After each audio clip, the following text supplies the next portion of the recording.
किंतु आमे कहिथिलु खाली आवेदन रहिबो नाही जे मार्च 30 रे भी अप्लाई करिवो से सुभद्रा रो दीटा किस्ती पाइबो। ये होची इम्पोर्टेंट कि सुभद्रा को जेतो बळे आपण एंट्री कले आपण किछि लॉस करिवेनी जोटा पय आमे कहउथुलु कि लॉस करंतु नाही आपनकर किछि लॉस होबार नाही। तेणु एबे सेटा प्रमाणित हैला कि मार्च 31 जाए अच्छी एप्लिकेशन पकेबार जदि मार्च 8 रे किस्ती मिलीगला परे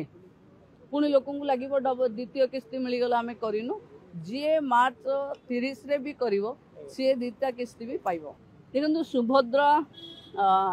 मिलिबो जेबे गाँव रे थिबा शेष महिलाटे तार एप्लिकेशन रो भूल कौन होमती ऑप्ट आउट भूल हो जाइए एनपीसीआई भूल हो जाइए आम बैंकर्स मीटिंग कर सारू बैंक मान को निर्देश दे सारू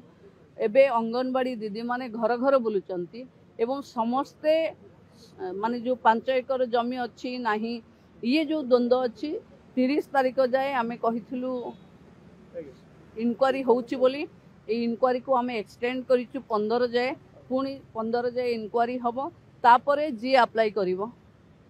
से मानको नेकिरी तारीख घोषणा हो।